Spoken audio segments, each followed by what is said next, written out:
오늘 스타벅스는 책을 사랑하고 또 나만의 책을 갖고자 하는 분들을 위한 특별한 시간 마련했습니다.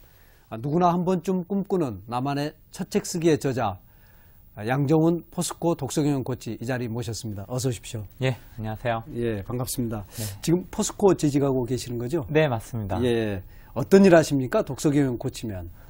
주로 사내 코칭 전문가로서 팀장분들 이상한테는 이제 뭐 개인 및 그룹 코칭 통해서 신뢰 증진하고 있고, 예. 일반 직원들 대상으로는 독서 아카데미라는 그 독서 코칭 프로그램을 운영을 하고 있습니다. 예, 그럼 주로 이제 책을 통해서 코칭을 하시는 겁니까? 네, 맞습니다. 예, 제가 알기로는 우리나라에서 이렇게 책 읽기와 코칭을 결합한 제1호 코치다 이렇게 예. 들었거든요.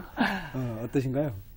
국제 코치 인증 협회에 등록되어 있는 코치 중에서 예. 책 읽기와 결합해 갖고 같이 한 코치는 제가 사내 코치로서는 최초로 알고 있고요. 예. 마침 그렇게 한 3년 정도 하다 보니까 두 번째 개인 저서에서 내 책은 하루에 한 병씩 잘한다 책 내면서 예. 많은 분들이 더 이렇게 좀 인정하게 해주신 그런 계기가 아닌가 생각합니다. 예.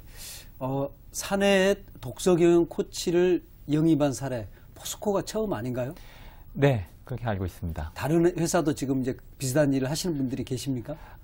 저희가 조사한 바로는 그냥 독서 예를 들어 동아리, 뭐 활성화 예. 차원 이런 식이고 사내에서 이렇게 코치 전문가를 들여서 이렇게 자체적으로 진행하는 케이스는 이번이 처음인 걸로 알고 있습니다. 예. 세계적인 기업은 뭐가 달라도 다르네요. 네. 예. 독서와 코칭이 이제 이 두 가지가 잘 결합이 됩니까? 어떻습니까? 사실 독서는 혼자 읽는 행위라고 생각하고 예. 코칭은 어떤 둘 이상이 일어나는 행위라고 생각할 수 있는데 사실 둘이 해보면 굉장히 궁합이 잘 맞아요. 그 이유가 뭐냐면 독서라는 게 반은 저자가 만들지만 사실 나머지 반은 독자가 만드는 과정 아닙니까? 그렇죠. 예. 그러다 보니까 생각을 하게 되고 예. 어떤 질문거리들을 던지게 되니까 그런 내용들을 코치와 같이 공감대를 형성을 하고 그것이 또 그룹으로 같이 섞여서 이야기를 하다 보면 훨씬 시너지 효과가 많이 일어나는 걸 볼 수 있습니다. 그렇네요. 예. 책 읽는 것 자체가 이제 생각을 많이 하고 자기 성찰하게 하는 시간이지 않습니까? 네, 맞습니다. 예. 예. 코칭도 이렇게 사람 속에 있는 뭔가를 끄집어내는 거죠. 맞습니다. 예, 예. 대표님 너무 잘하시네요. 아닙니다. 예. 이 책을 읽으면서 배운 겁니다, 사실은. 예.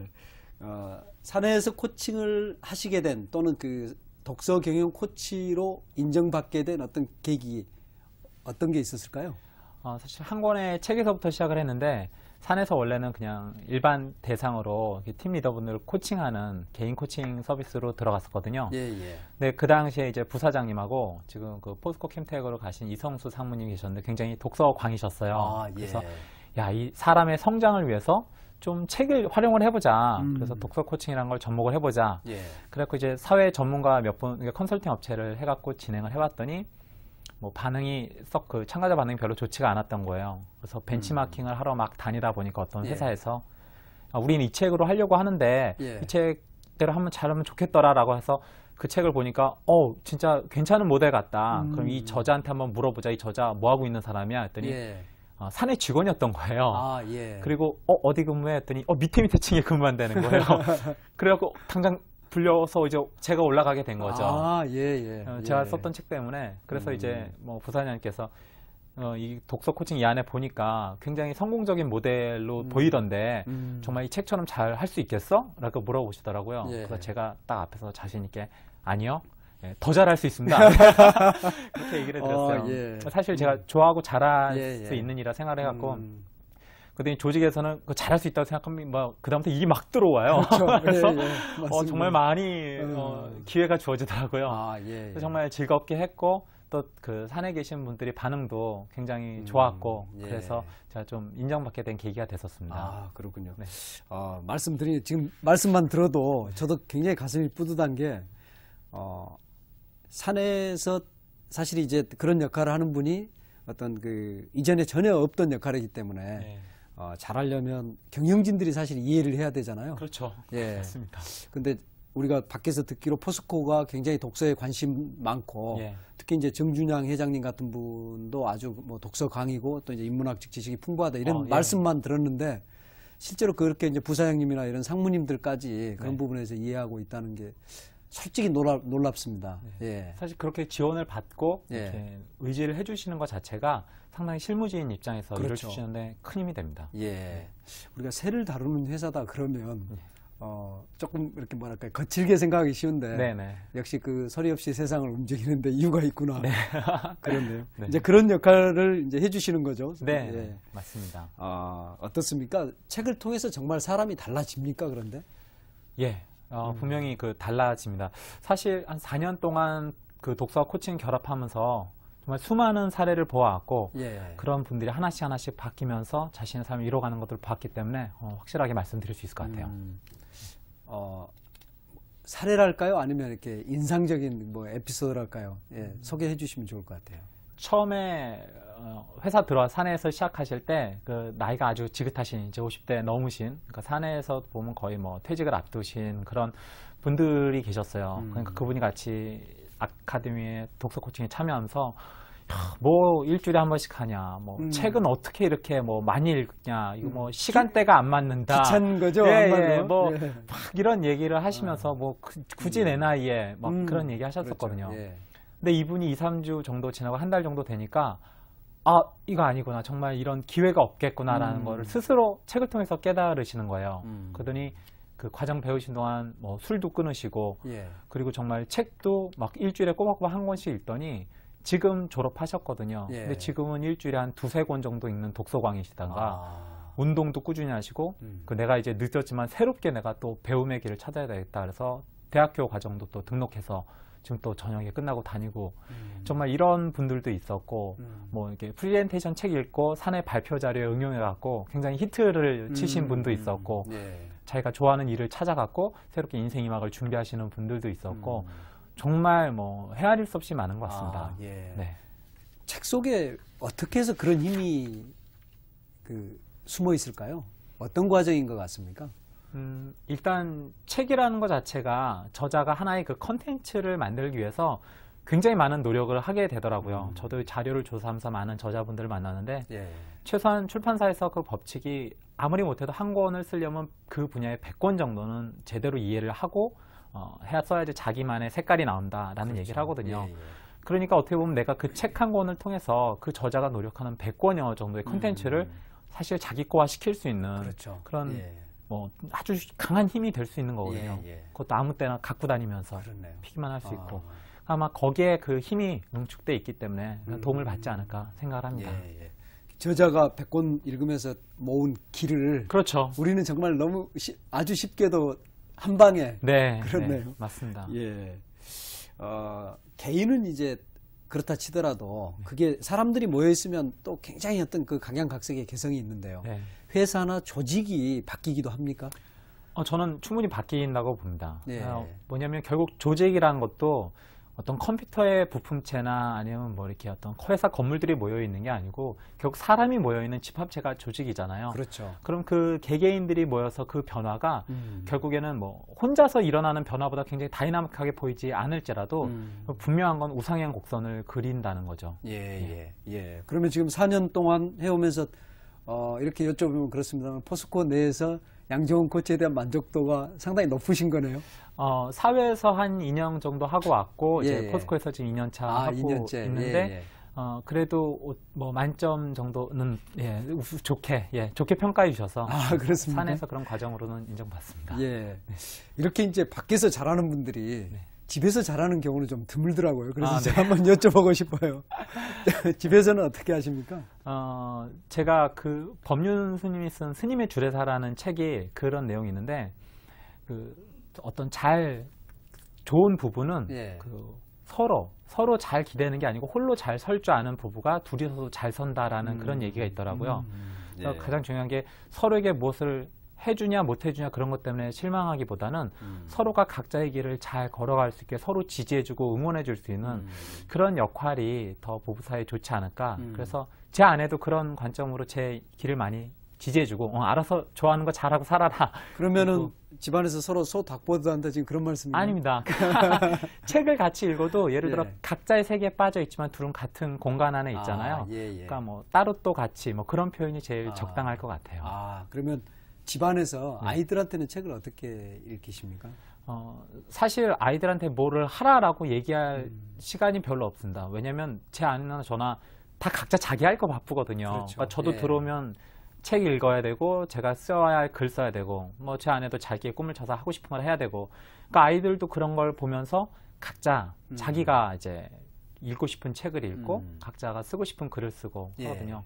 좀 아직 지금 어리지만 뭐 이제 초등학교 2학년 유치원생인데 큰애 같은 경우는 지금 자기가 동화책 읽고 그러다 보니까 자기가 글도 써요. 아, 책을 읽다가 이제 글 쓰는. 네네. 그러니까 동화책을 자기가 써요. 그럼 저하고 같이 써갖고 야 이거 책으로 나왔으면 좋겠다. 그러면 제가 출판사에 투고도 해보고 뭐 거절도 당하고 그러면서 세상을 같이 배워 나가는 거죠. 네. 그러면은 얘들 어떤 시간대에 주로 책을 읽습니까? 꼭 정해져 있다라기보다는 사실 집에 그 거실에 큰 서재를 들여놨거든요. 저희 집에 TV가 없는데. 아, 텔레비가 없습니까? 예, 없습니다. 그러다 보니까 사실 아이들이 집에 와서는 책 읽을 거밖에 없어요. 밖에서는 이제 운동하고. 그러니까 어떤 특정한 시간대라기보다는 그냥 내가 아침에 일어났네? 그러면 뭐 아침 먹기 전까지 혼자서 보고 싶은 책 읽고, 뭐 저녁에 잠자기 전에, 뭐 잠잘 시간 좀 남았네? 그럼 자기가 읽고 싶은 책 읽고, 그렇게 하는 거죠. 저도 이제 뭐 읽는지 상관없이 저도 제가 읽고 싶은 책 읽고, 제가 쓰고 싶은 글 쓰고. 집안에 텔레비를 없애니까 분위기가 달라지던가요? 특히 이제 책 읽는 분위기에. 확실히 영향을 받게 되는 것 같아요.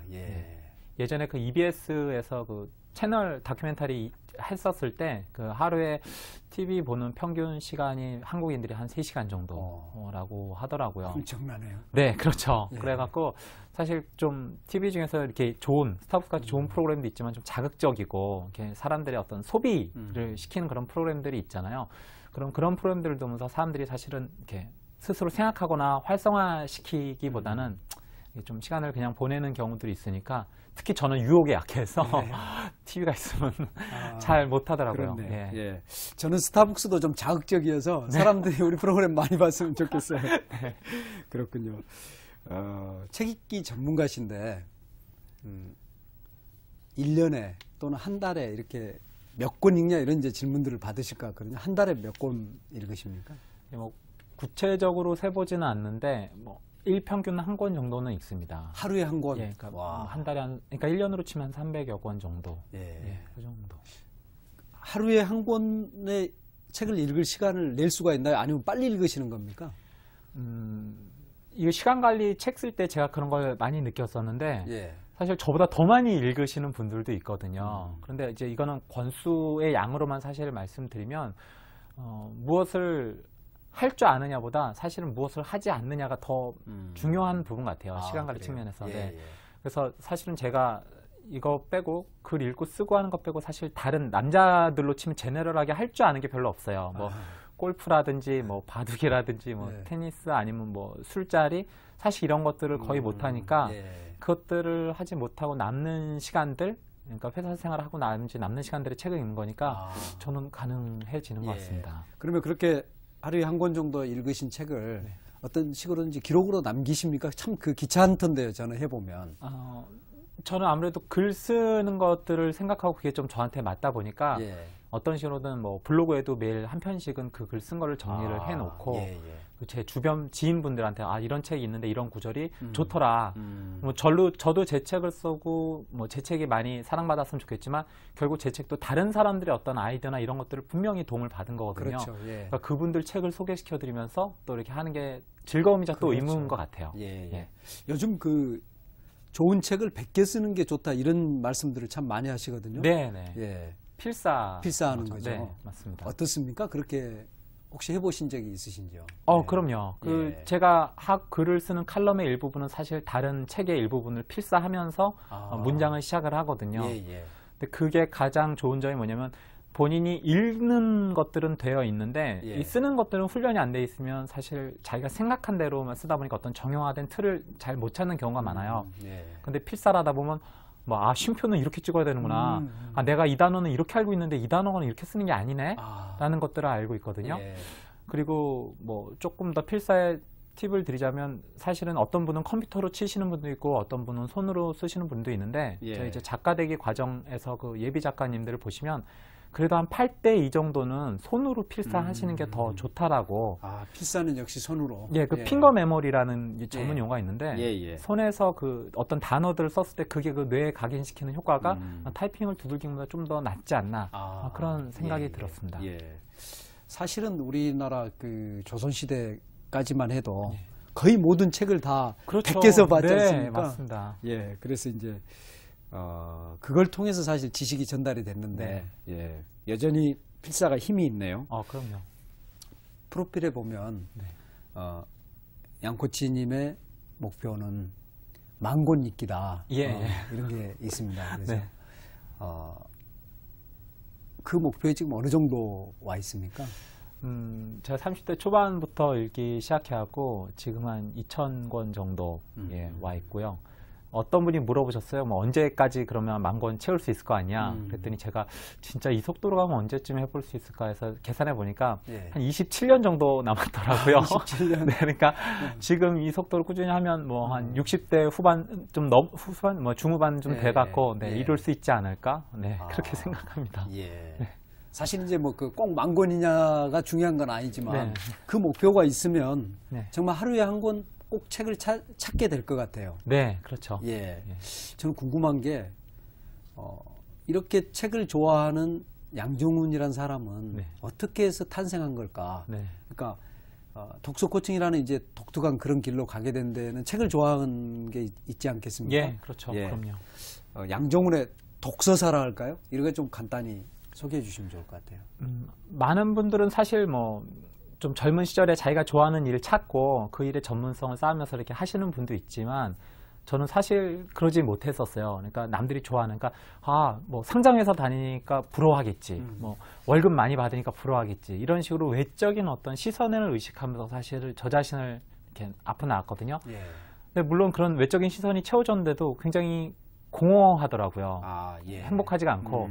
근데 그때 어떤 분의 칼럼을 제가 우연하게 봤었어요. 근데 그분이 이 사람이 참 멋있게 산다. 남자인데 되게 멋있게 산다라는 생각을 했었던 게 기업의 CEO이기도 하면서 그리고 칼럼이나 책도 쓰면서 그리고 학교의 교수, 강의 같은 것도 하면서 또 컨설팅 같은 다른 외부 컨설팅도 하시는 거예요. 근데 어떻게 이렇게 많은 일을 내가 이렇게 굉장히 이 일은 끌림인데 어떻게 이렇게 많은 일을 할 수 있지 했더니 그분이 이건 거짓말일 거야 생각을 했는데 그 칼럼에 쓴 얘기가 내가 이렇게 많은 일을 즐기면서 할 수 있는 이유는 내가 책을 읽었기 때문이다. 그러면서 그분이 아예 딱 독서량을 얘기해 줬었어요. 이분이 그렇게 바쁘신 분이 1년에 200권 정도 읽는다고. 근데 저는 사실 일 하나밖에 안 하면서 뭐 한 달에 한 권도 잘 안 읽는 사람이었는데 그래서 약간 오기가 생겨서 그래 200권 읽으면 당신처럼 될 수 있는지 한번 해봅시다. 그래서 이제 무식하게 한번 도전을 해봤죠. 근데 사실 권수로 채우는 거는 지금 생각해보면 큰 의미는 없었는데 그 당시 누가 독서법을 가르쳐준 사람이 없었으니까 이제 무조건 막 채우기로 시작을 했던 거예요. 그래서 1년 정도 거의 다 될 쯤 되니까 한 160여 권 정도만 읽은 거예요. 새벽에 한 2시간씩 빼갖고. 나중에 한 달 남았는데 40권이 남아서 그다음부터는 권수는 채워야 되겠고 뭐 그래서 그다음부터는 그냥 얇은 책, 조그만 책, 뭐 만화책 이런 거. 목표 달성을 위해서. 그렇죠. 어떻게든 떼어봐야 되니까. 그래서 딱 200권 읽었는데 그분처럼 안 된 거예요. 그분처럼 변화가 안 됐죠. 그러니까 폼나는 인생이 펼쳐지지 않았네요. 안 왔죠. 그래서 그럼 이거를 때려쳐야 될까라고 생각했는데 사실 그러지 않았던 게 뭐냐. 200권을 읽으면서 제가 분명히 얻은 이득이 있었더라는 거죠. 그러니까 읽으면서 정말 내가 이 분야를 좋아하는 게 이 분야였구나 라는 것들을 여러 책을 읽다 보니까 자꾸 공통되는 게 자꾸 떨림이 있는 게 오는 거예요. 그러다 보니까 그럼 지금까지 내가 왔던 길보다 이 길이 앞으로 내가 개척하고 만들어 나갈 길이겠다라는 사실 용기를 얻게 됐어요. 제 그전 회사 다니는 분들은 뭐 가지 마라. 너 지금 여태까지 쌓은 인맥, 인프라, 뭐 학력 사실 그쪽 교육 쪽하고 아무 상관이 없는데 새로 뭐 30대 뭐 초반부터 새 바닥을 판다는 게 쉽겠냐라고 했는데 제가 읽은 책들이 당신이 할 수 있다. 그리고 당신이 여기에 끌림이 있다라는 것들에 대한 확신을 준 거죠. 그렇게 해서 여기까지 오게 된 거죠. 그러셨군요. 우리가 뭐에 미쳐야 된다. 네. 이런 말을 하고 또 그 이 책 속에서 저 아주 멋진 구절을 발견했는데 인간한테 모든 가능성이 있다. 그리고 그거는 언젠가는 이루어진다. 이 사이에 반드시 한 단어가 들어가야 된다. 그게 몰입이다. 몰입이 있을 때 그게 가능한 거다. 이런 이제 그 대목을 쓰셨는데 제가 밑줄을 여러 차례 그었거든요. 근데 바로 그렇게 하신 거네요. 그러니까 그 순간에. 좀 약간 미쳐 있었던 것 같아요. 그러네요. 직장을 다니다 나오면 주변에서 그렇게 이야기하지 않습니까? 미쳤다고. 그렇죠. 그렇네요. 책을 그렇게 많이 읽으면 네. 저절로 이렇게 책을 쓰고 싶어집니까? 모든 사람이 다 그렇지는 않을 텐데 예. 최소한 저는 그랬었던 것 같아요. 예. 쓰면서 내가 뭔가 세상에 나와서 세상에 도움이 되고 좀 의미 있는 일을 하고 싶은데 방법이 없을까 하는데 제가 사실 다른 건 할 줄 아는 게 없고 이제 한글은 읽고 쓸 줄 아니까 글로써 한번 표현해보자라는 그런 이렇게 욕망? 그런 생각이 이렇게 불끈 들었었던 것 같아요. 아, 그래요. 예. 그게 어느 정도 책을 읽으면서 그런 생각이 들었던가요? 그 200권 읽자마자 그렇습니까? 아니면 좀 더 이렇게 시간이 지났습니까? 그렇지는 200권 바로 읽자마자 그렇지는 않았고 예. 한 3년 정도 지나니까 이러면 나도 한번 써볼 수 있지 않을까? 이런 책 정도면 나도 한번 구상해 볼 수 있지 않을까? 그런 생각이 조금씩 이제 들기 시작했었어요. 예. 네. 이렇게 이제 채워지니까 사실은 막 뭐가 좀 뚫고 나오려고 하는 그런 게 있었네요. 네, 아무래도. 예. 근데 우리가 책을 지금 이 책의 제목도 누구나 한 번쯤 꿈꾸는 나만의 첫 책 쓰기인데 네. 꿈은 꾸지만 네. 책을 쓸 수 있기는 굉장히 어렵지 않나요? 어떻습니까? 제가 좋아했었던 그 CF에 그런 내용이 있었어요. 그러니까 누구나 아이를 낳지만 누구나 아버지가 되는 건 아니다라는 게 있었어요. 사실 어떻게 보면 생물학적 의미로는 뭐 낳았으면 당연히 아빠가 되는 거지라고 볼 수 있는데 거기엔 좀 중의적인 의미가 있는 것 같았어요. 그러니까 예. 어떤 아버지로서의 책임감, 어떤 정신적인 자세, 예. 태도 이런 것들이 같이 갖춰져야지만 진정한 그런 지위가 부여된다라는 그렇죠. 의미로 예. 마찬가지로 누구나 글을 쓸 수는 있지만 사실 이렇게 아무나 책을 쓴다. 거기에는 조금 그 아까 말한 간격, 그걸 메꿔야 되는 무엇인가는 분명히 존재를 하는 것 같아요. 예. 오늘 이제 그 간격에 대해서 한번 말씀을 네. 들어보겠습니다. 네. 예. 그 전에 좀 궁금한 게 이 책 속에서도 이제 그런 말씀들을 많이 했는데 책을 쓰면 인생이 달라진다 이런 말씀을 하셨거든요. 네네. 어떤 게 달라지는 겁니까? 크게 세 가지 정도로 한번 구분을 해볼 수가 있을 것 같아요. 예. 하나는 다른 분들이 인정해 주시는 전문가로서의 역량, 그리고 두 번째는 내가 세상을 보는 시각, 그리고 세 번째는 내가 나를 보는 시각. 이렇게가 좀 달라질 수 있을 것 같아요. 예. 첫 번째 사례로 좀 대외적인 분야인데 최근에 읽었던 책 중에 그 제이슨 프라이드라는 사람이 쓴 똑바로 일해라라는 책이 있었거든요. 예. 그 영 원제로 리워크라는 책이었는데 예. 그 책이 이제 작은 회사를 운영하면서 큰 회사 같이 마케팅이나 어떤 뭐 이렇게 전략적으로 움직일 수는 없지만 이런 빠른 소규모 창업을 하는 사람한테 아주 유용한 팁이 많은 책이었어요. 근데 예.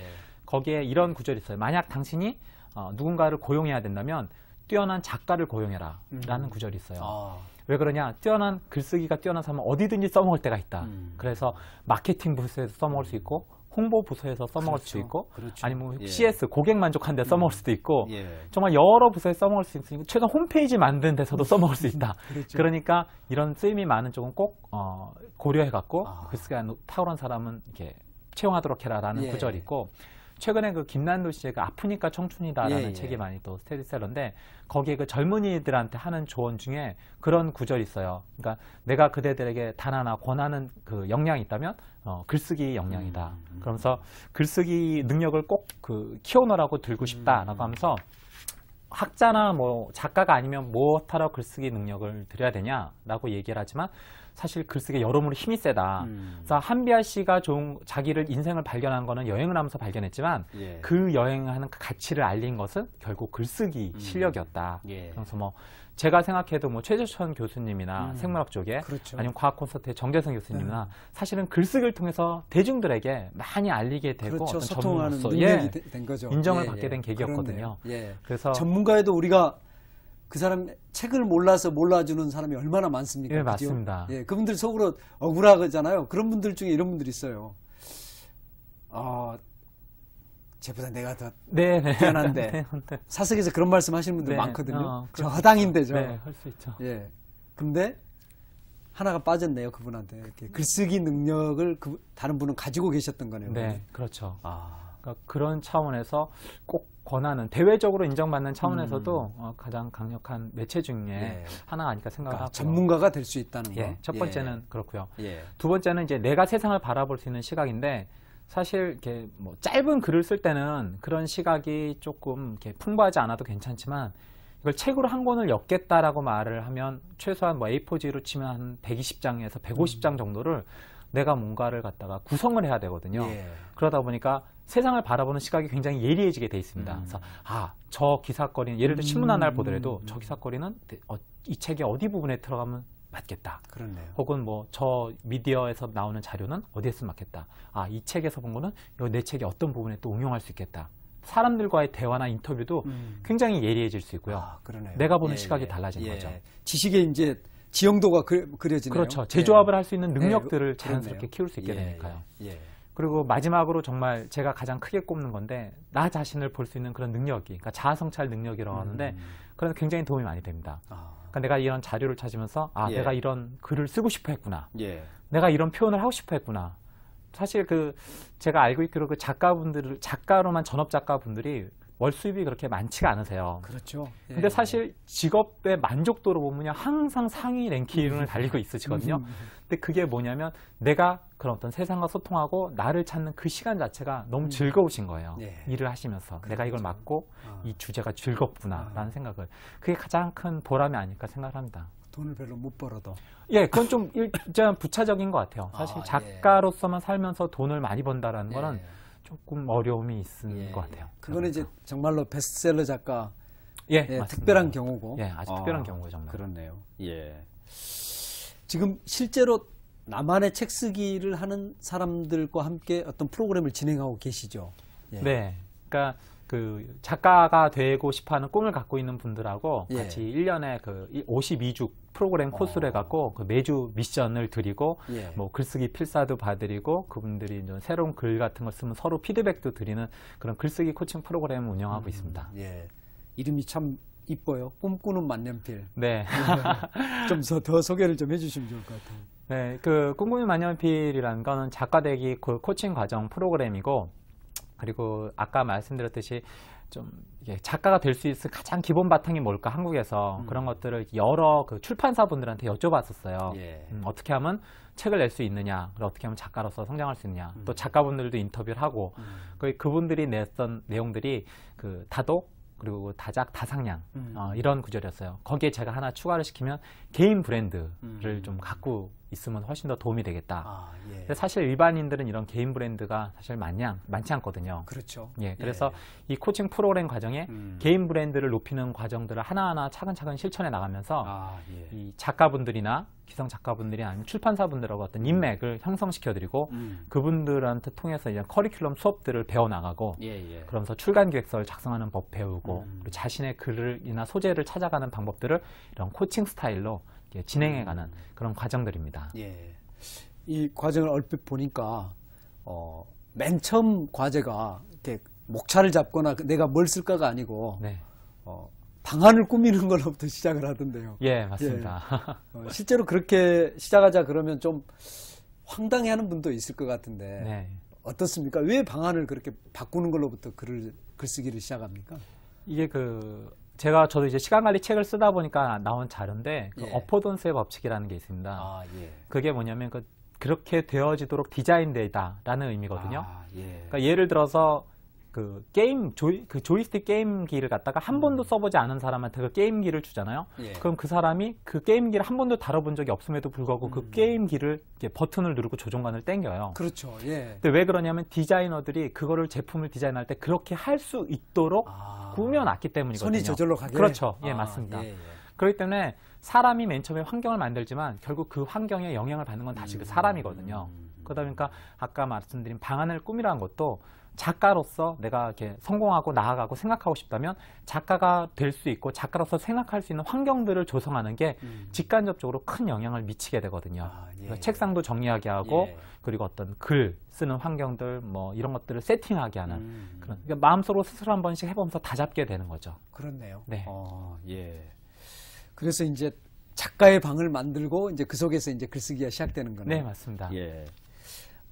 보통 사람도 책을 쓸 수 있다. 그게 이제 어떻게 보면 이 책의 주제 아니겠습니까? 이제 그렇죠. 누구나 한 번쯤 꿈꾸는 나만의 첫 책 쓰기인데 실제로 보통 사람이 책을 쓸 수 있다는 걸 확인하신 건가요, 그러면? 처음에 같이 시작하셨을 때 사실은 정말 그냥 각자의 분야에서 열심히만 살고 계셨던 분들이세요. 진짜 보통 사람들이. 네, 그렇죠. 뭐 직장인도 있고, 뭐 한 분야의 뭐 이렇게 전문가도 계시고, 혹은 뭐냐 선생님도 계시고, 뭐 강의하시는 분도 있고, 뭐 자영업하시는 분도 있고, 그랬었는데 1년 과정 수료가 지나고 나서 50% 이상이 출간 계약을 맺으시거나 그 과정에 있으세요. 아, 예. 그러니까 되는구나. 정말 출판사분들이 얘기해주고 저자분들이 얘기하고 그걸 우리가 실천하고 그걸 코칭 프로그램으로 만드니까 정말 그게 되는구나. 예, 그 믿음이 딱 보니까 믿음이 생기게 되더라고요. 네. 그 프로그램 만드실 때는 이 정도 확신 가지신 건가요? 사실 저는 약간 낙관주의라서 저는 예. 목표는 100% 같이 하자. 그랬었어요. 그래서 네. 어떻게 보면 그런 말이 있습니다. 뭐냐면 그 독수리를 맞추고 싶으면 태양을 향해 쏴라. 예. 네, 독수리를 향해 쏘면 바위만 맞힌다라는 구절이 있더라고요. 예, 예. 저는 좀 목표를 더 높게 잡고 100% 같이 해보자라는 식으로 했었었는데 50% 이상 되셨었어요. 다른 예. 분들이 볼 때는 그것도 굉장히 놀라워하셨었는데. 그렇죠. 네. 예, 예. 출판사가 어떤 책을 내겠다고 가져온 원고를 네. 오케이 하는 경우가 10개, 1개도 사실 안 되지 않습니까? 그럼요. 10개, 예. 100개, 1개쯤. 네, 맞습니다. 그렇죠. 네. 예. 사실 뭐 책 한 권 낼 때 돈이 무지 들어가는데. 맞습니다. 예. 네. 그런 어떤 그 출간 기획이랄까요? 네. 예. 보통 사람이 이제 책을 쓰는 어떤 과정 한번 좀 봤으면 좋겠거든요. 네. 예. 어떤 과정을 거쳐서 보통 사람이 저자로서, 작가로서 탄생합니까? 아마 이제 역순으로 보면 아마 가장 설명이 쉬울 것 같아요. 그러니까 예. 출판사가 책을 내준다는 가정 하에서 그럼 출간 기획서를 작성을 해서 그걸 허락을 이제 받겠죠. 오케이, 같이 예, 해봅시다. 예. 라고 하면 출판사 입장에서는 그 출간 기획서가 정말 책을 낼 정도로 괜찮은 시장성을 갖고 있고 이 저자가 책을 낼 정도로 괜찮은 브랜드를 갖고 있다라는 그 확신이 어느 정도 들어야지 맞습니다. 사실 몸을 걸어보겠죠. 예, 예. 그렇게 확신을 하고 나서도 사실 그 책이 잘 팔릴지 안 팔릴지는 다짐할 수는 없는 상황이니까 그렇죠. 최소한 거기까지는 통과가 되어야 되고 예. 그리고 그거 통과가 된 이후에 출판사에서 그러면 이런 컨셉으로 제대로 쓰실 수 있는지 샘플 원고를 한번 작성을 해봐 주십시오라 할 때 그 한 10분의 1 분량이라도 필력들을 그러니까 요구하는 것 수준을 갖다가 보여줘야 되지 않겠습니까? 예. 그럼 이걸 이제 역순으로 다시 보면 예. 그분들이 이런 것들을 갖춰야 되는 과정들이 필요한 거죠. 그렇네요. 그러니까 마케팅 조사라든지 예. 출간 기획서 작성하는 방법이라든지 그리고 아까 말한 내 브랜드를 높이는 방법 그리고 샘플 원고를 쓰려면 나름대로 필력을 높여야 되니까 그렇죠. 예. 다양한 책을 읽고 그 나의 어떤 글쓰기나 어떤 스타일들을 갖다가 어떤 독자를 의식해서 쓸 줄 아는 스타일로 맞추고 이런 과정들을 이제 사전에 하게 되는 거죠. 차분차분 매 주마다. 예. 그 과정에서 글을 좀 못 쓰는 분도 바뀝니까? 저는 충분히 바뀐 거를 많이 봤습니다. 예. 근데 다만 이제 그분이 그런 열의가 있으셔야 되겠죠. 내가 이 정도면 잘 썼는데 꼭 내가 바뀌어야 돼? 라고 하면 이제 자기 안의 세계는 확실하지만 자기 바깥의 세계하고 커뮤니케이션 하는 게 좀 어려우면 사실 그 글쓰기가 좀 나아지진 않겠죠. 그래서 저희 그 예비 독자분들끼리 서로 그 샘플 원고나 그런 글들이 나오면 서로 읽고 다 그 저자의 관점이 아닌 독자의 관점에서 피드백을 주게 돼 있어요. 이건 제가 무슨 소리인지 사실 잘 모르겠어요. 그럼 쓰신 분은 사실 내가 그 분야의 전문가이기 때문에 본인은 그 소리를 무슨 소리인지 알거든요. 그럴 때 자기 바깥의 세계로 좀 나와볼 수가 있는 거죠. 내가 너무 어렵게 썼구나. 너무 돌려서 표현했구나. 그러면 좀 더 쉽게 쓰고 이해시키면서 자기만의 스타일을 갖다가 이제 눈높이를 맞춰가면서 이제 좋은 책이 나올 수 있다라고 생각을 합니다. 예. 피드백이 굉장히 중요할 것 같은데. 그럼요. 예. 그럴 때 그 자존심 강한 분들은 화를 내거나 이러진 않나요? 그래서 그 모임에서 사실 중요한 게 피드백을 주시는 분들도 사실 스킬업이 필요하다는 생각을 하는 거죠. 처음에 모일 때 어떤 코칭의 문화, 그러니까 서로 비난하지 않기, 그러니까 누구도 잘못한 것이 없다라는 걸 인정하기, 그러니까 해주는 사람의 애정을 갖고 하기. 그러니까 내가 애정이 없이 그냥 피드백을 줄 때는 사실 그거는 피드백이 아니고 잔소리일 뿐이거든요. 그렇죠. 비난이라든가 그렇죠. 이렇게 되죠. 그냥 바로 피 흘리고 쓰러집니다. 특히 저자분들은 자기만의 세계나 자존심 같은 게 있기 때문에 그것들을 서로 주고받을 수 있는 충분한 어떤 마음의 여유나 어떤 사람으로서의 관계 그런 것들을 처음에 설정을 해놓고 가는 게 굉장히 중요합니다. 예, 그렇네요. 그 꿈꾸는 만년필이란 그 과정 들어가 보고 싶은데요. 상당히 잘 짜여진 과정이다 이런 생각이 드는데. 네. 예. 감사합니다. 책을 쓰는 데서 가장 중요한 게 어떤 겁니까? 책을 쓰는 마음가짐일 수도 있고요. 또 어떤 게 글 쓰는 포인트일 수도 있고 어떤 게 책 쓰는 데서 제일 중요한 요소인가요? 글을 쓰는 개념이 아니고 만약에 책을 쓰는 개념이라면 무엇보다 또 내가 이거를 종이 묶음으로 혹은 어떤 식으로든 내겠다라는 열망이 가장 중요한 것 같아요. 전 이 과정 같이 하면서 상당히 글쓰기에 소질이 있는 분들을 꽤 봤어요. 근데 그분들이 다 끝까지 함께 하는 건 아니었거든요. 그럴 때는 사실 재능이 부족해서 저분이 책을 못 냈다. 사실 그런 생각은 들지는 않아요. 책을 쓴 데 있어서 가장 중요한 건 내가 끝까지 한번 책을 써보겠다. 어떻게 보면 내 평생의 하나의 어떤 역작처럼 생각하더라도 멈추지 않고 가보겠다. 라는 그런 마음, 그게 가장 중요한 것 같아요. 그렇군요. 네. 보통 직장인은 바빠서 책을 쓸 시간이 없다. 뭐 이렇게 해도 누구나 인정해 줍니다. 네네. 어떻게 시간 관리를 해야 책을 쓸 수 있습니까? 가장 많이 중요한 게 아까 말씀드렸듯이 좀 책을 쓰시는 분들한테 그런 얘기를 드려요. 절대로 직장을 놓으면서 책을 쓰지 마셔라. 왜냐면 그 삶의 고통을 바로 이제 중력의 그 삶의 중력이 바로 이제 몇 배가 되다 보니까 사실 훨씬 더 힘들어 하시거든요. 그러니까 그걸 갖다가 1순위를 갖다가 뭐 글쓰기로 놓지 마셔라 라고 말씀을 드려요. 단 2순위는 됐으면 좋겠다. 아까 말한 내가 뭐 다른 일도 하고 이 일도 하고 저 일도 하고 다 하면서 남는 시간에 조금 글쓰지, 하루에 15분 10분 일 땐 글쓰지라고 한다면 사실 자기 책을 가지기란 좀 먼 일이라고 생각을 하죠. 사실 글쓰기라는 게 아까 말씀드렸듯이 몰입이라는 과정이 필요하거든요. 근데 그 몰입이라는 거는 몰입해서 그 내려가야 되는 그 시간, 그러니까 덮이는 시간들이 필요하다 보니까 짤막짤막한 단상들은 사실 짤막짤막한 글밖에 나오기가 어렵거든요. 그러다 보니까 내가 그 시간을 확보하려면 아까 말한 삶의 우선순위, 내가 직장을 뭐 다니든지 다른 일을 한다면 그 나머지 시간은 내가 글을 쓰고 특히 주말 같은 때 직장인들은 평일날 회식도 있고 사실 야근도 있고 뭐 긴 글을 쓰기는 쉽지 않거든요. 호흡적으로. 그럴 때는 내가 주말에 뭐 이틀에 하루라든지 아니면 하루에 뭐 4시간, 5시간 뭐 이런 정도까지 내가 글을 쓰는 환경들을 어떤 식으로 해서 만들겠다라는 그런 각오가 좀 필요한 것 같아요. 저도 글 쓸 때 제일 많이 찾는 게 집 근처 도서관에 가거든요. 도서관에 가십니까? 네네. 그러면 그 젊은 친구들, 학생들이 이제 시험 공부하고 있어요. 그럼 저도 그 친구들 딱 보면서 나도 뭔가 이제 열심히 여기서 쓰고 가야지. 사실 거기서 뭐 읽고 쓰고 하는 것 빼고는 다른 거 할 게 없으니까. 그럼 뭐 한 12시간, 15시간까지 글 쓸 때도 있고. 근데 그런 게 뭐 다른 환경하거나 다른 약속을 잡으면서 짬짬이 한다라고 하면 직장인들한테는 좀 어려움이 있을 것 같아요.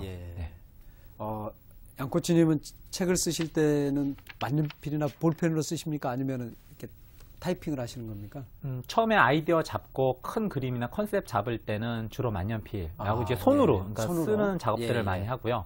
그리고 이제 뭐 마인드 매핑이나 이런 거 브레인스토밍 같은 아이디어 이렇게 확충하는 그런 작업들을 한 다음에 그 내용들을 갖다가 이제 살 붙이거나 자료를 갖다가 옮기거나 이런 것들은 이제 그 다음에 컴퓨터로 하고요. 그러니까 1차적으로는 저도 아날로그를 선호하는 편입니다. 그게 처음 시작할 때 뭔가 좀 뭐랄까요? 그 긴장감과 뭐 의식을 치른다 할까 이런 느낌을 줍니까? 의식 같은 말이 맞는 것 같아요. 그러니까 뭐 컴퓨터를 하게 되면 사실 컴퓨터로 뭐 게임도 할 수 있고 인터넷도 할 수 있고 특히 요즘엔 더 잘 돼 있으니까 이렇게 하는데 펜하고 종이밖에 없으면 사실은 쓰는 것 빼고는 다른 작업을 할 수 있는 게 별로 없으니까 나를 딱 그 공간에 몰아넣는다?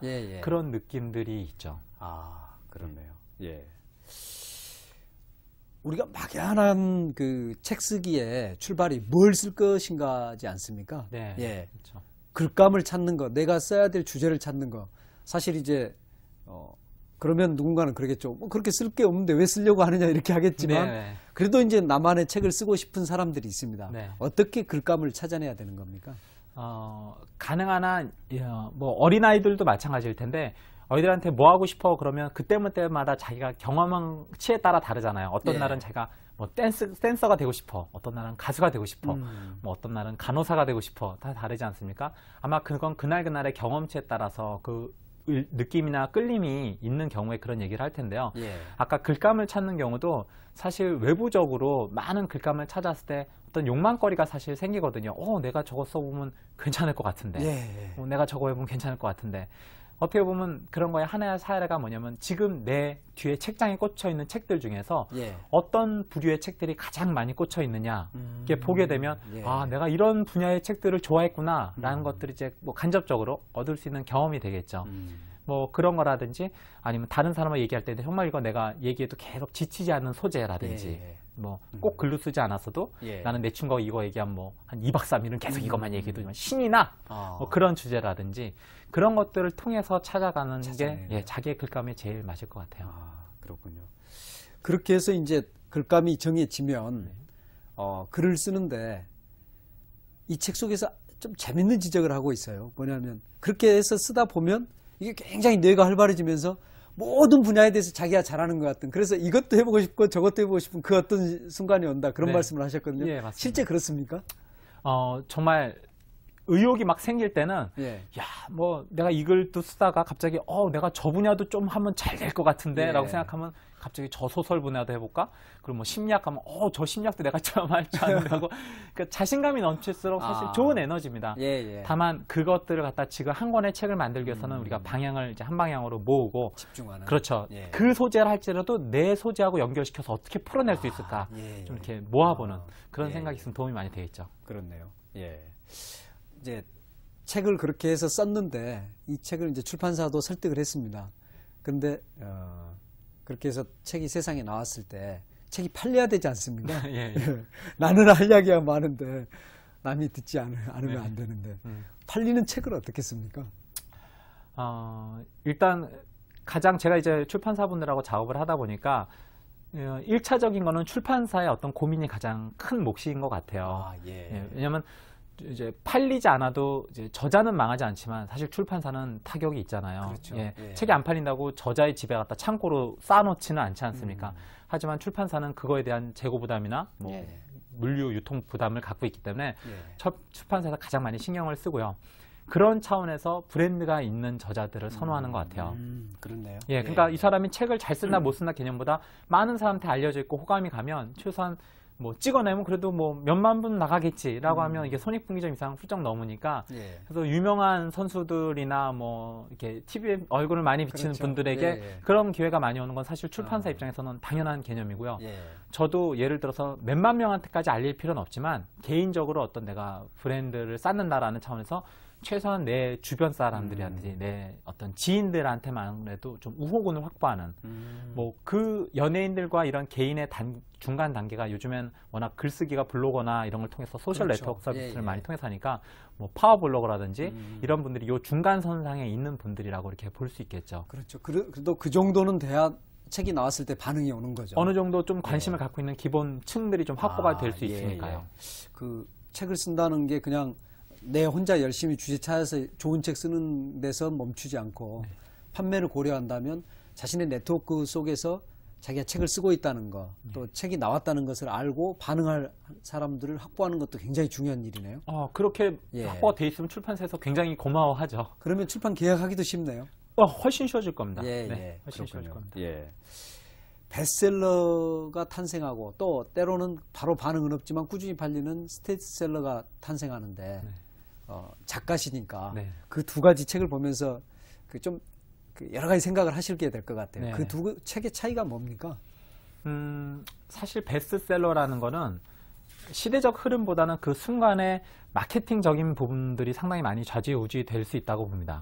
그러니까 베스트셀러는 말 그대로 많이 팔린 책이죠. 그게 좋은 책이다, 뭐 꾸준하게 사랑을 받나 보다. 일단은 판매량이 많다라는 게 베스트셀러니까 아까 말한 판매 지수에 조금 그 유혹을 받는 경우들이 있거든요. 그러니까 뭐 물량이 갑자기 빨리 돈다거나 예를 들어서 뭐 아주 큰 기업의 뭐 회장님이 자서전을 썼어요. 그러면 뭐 예를 들어 그 물량을 납품하시는 분들의 어떤 중소기업 분들이 뭐 사내 교재로 채택을 한다. 예를 들어서 그래도 뭐 회사 입장에서 볼 때 아주 큰 비용은 아니거든요.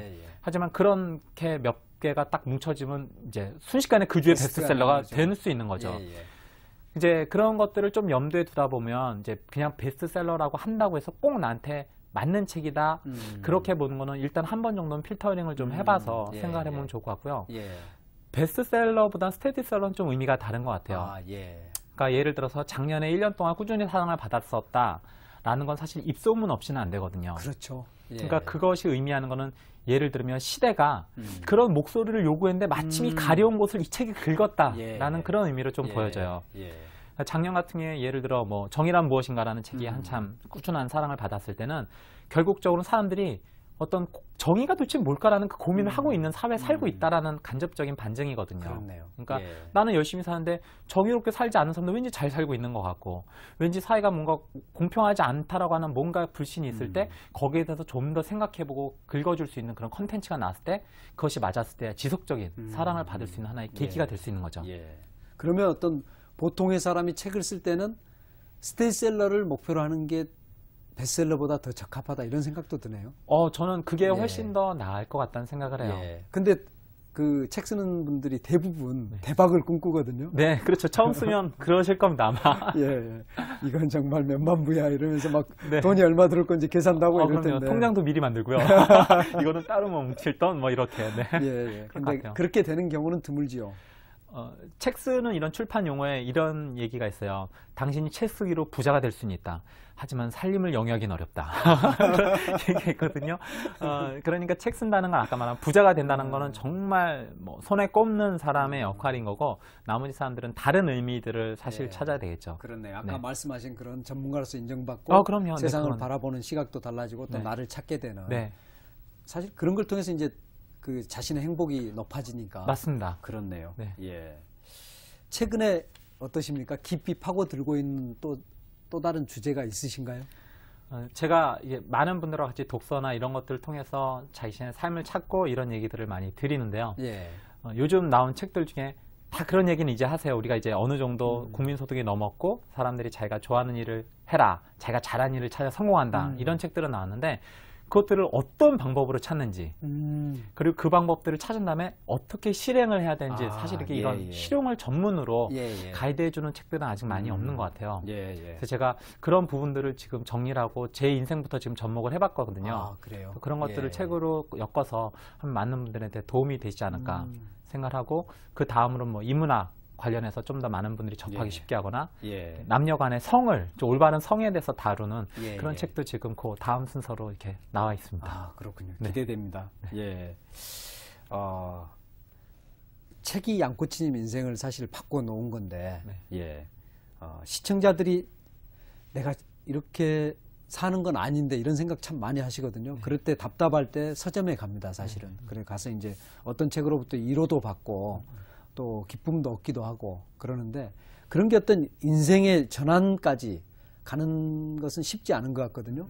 만약에 인생을 바꾸고 싶은 분이 있다면 책과 어떤 방식으로 만나서 어떻게 관계를 맺어가는 게 좋은지 그 말씀 해주시면 좋을 것 같아요. 책을 읽었다면 저희 독서 그 코칭 프로그램에서도 진행을 하는 일인데 꼭 실천해 보셨으면 좋겠어요. 제가 한 몇백 권 정도 책을 읽을 때 사실 우쭐했었거든요. 저 사람은 말투가 저게 문제구나. 저 사람은 저러니까 비전이 없으니까 행동을 못하지. 그러니까 머리만 굵어지고 사실 제가 별로 변화가 없었을 때가 있었거든요. 근데 제가 그때 어떤 구절을 만났었어요. 한 구절을 만났는데 그게, 당신이 책을 읽고 그 다음날도 당신의 행동이 그 전날과 같다면 당신은 책을 읽은 게 아니다 라는 구절이 있었어요. 근데 그 구절을 읽고 제가 머리를 콱 이제 얻어맞은 거죠. 그래서 제가 그냥 머리만 굵어지고 그냥 정신적 위안을 하는 그 수준에서 벗어나서 좀 더 궤도 수정을 하게 된 계기가 됐었어요. 그래서 독서 코칭할 때도 다른 분들한테 어떤 책이든 읽어보면 꼭 실천하는 상황을 만들어서 도전해보고, 실패해도 상관없다. 도전해보시고 그런 짧고 작은 성취 하나하나가 모여서 결국 인생을 조금씩 궤도 수정해 나가는 그런 과정이 아닌가, 그렇게 생각을 합니다. 오늘 양코치님 말씀 들으면서 책이 진짜 힘이 있구나. 그런데 또 글을 쓴다는 것은 더 힘이 있구나, 이제 그런 생각이 들었거든요. 마지막 질문이 될 것 같습니다. 정말로 이제 그 자신만의 책을 갖기를 꿈꾸는 그런 분들이 만약에 책을 쓰고자 한다면 어떻게 시작하면 좋은지, 어떤 마음가짐이면 좋은지 그 말씀하시면서 오늘 이 시간 마칠까 합니다. 책을 쓰고 싶어 하시는 분들은 가능하면 어떻게 하면 책을 쓸 수 있을까라는 관련된 책들을 한번 읽어보셨으면 좋겠어요. 물론 그런 글을 쓴 저자들을 만나는 것도 방법이 될 수 있겠지만 읽어보시고 그 안에 떨림이 있고 끌림이 있는 그 공통점을 찾아서 뽑아보셨으면 좋겠어요. 그리고 지금 바로 서점으로 달려가서, 문구점으로 달려가서 책과 노트와 펜을 사고 지금부터 쓰기 시작하는 거죠. 그리고 그 열망을 포기하지 않으시면 분명히 책을 쓸 수 있다고 생각합니다. 써라, 끝까지 써라 이렇게 예. 들리네요. 맞습니다. 예, 오늘 양정훈 코치님 누구나 한 번쯤 꿈꾸는 나만의 첫 책 쓰기 말씀 정말 잘 들었습니다. 네. 고맙습니다. 감사합니다. 네.